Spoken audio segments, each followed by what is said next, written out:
Hi friends, তোমরা সবাই কেমন আছো? আশা করি ভালো আছো। আমিও ভালো আছি। প্রিয়া ব্লগসে তোমাদের সবাইকে স্বাগত।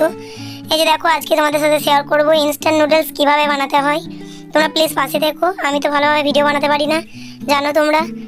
তাও প্লিজ তোমরা পাশে থেকো। তোমাদের কাছে অনুরোধ করবো তোমরা পাশে থেকো। তোমরা না পাশে থাকলে আমি এগোবো কীভাবে? এই দেখো, জলটা গরম করে নিচ্ছি। আমি দিচ্ছি 4 প্যাকেট নুডলস।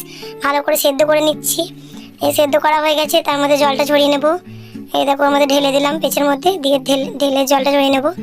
এই দেখো, ডিম, পেঁয়াজ, কুচি করে রাখা কাঁচা লঙ্কা, শুকনো লঙ্কা ও মশলা। এই যে তেলটা গরম করে নিচ্ছি কড়ার মধ্যে।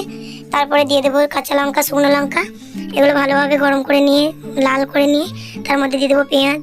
পেঁয়াজটাও ভালোভাবে নাড়ি চাড়ি নিয়ে লাল করে নেব। তার মধ্যে দিয়ে দেবো ডিম। দুটো ডিম আছে, তোমরা যটা খুশি দিতে পারো, আমি দুটো দিচ্ছি। এই যে দেখো, ডিম দুটো দিয়ে দিয়েছি। তার মধ্যে দিয়ে দেবো একটু নাড়াচাড়া করে নিয়ে তারপরে দেবো লবণ। তোমরা যেরকম লবণ খেতে ইচ্ছুক সেরকম লবণ দিয়ে দেবে। আমি দেবো হালকা, যেরকম খাই। এই যে দেখো, আমার দুটো ডিম, তার জন্য লবণ কম দিচ্ছি। এই যে 2 চামচের মতো দিচ্ছি, 2 চামচ ফুল না, তোমরা বুঝতে পারছো কতটা। এই দেখো, তার মধ্যে সেদ্ধ করা এই যে ম্যাগিগুলো দিয়ে দিলাম। ভালো করে নাড়ি চাড়িয়ে নিচ্ছি। তারপরে এর সঙ্গে মশলা দিয়ে ভালো করে মিক্স করে নেবো। তারপরে শেষের লুকটা তোমরা দেখতে পাবে কীরকম লাগছে। চলো প্লিজ তোমরা পাশে থেকো। এই যে দেখো, শেষের লুকটা কেমন লাগছে।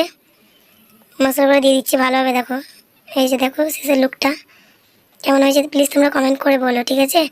আমার চ্যানেলটা পাশে থেকো।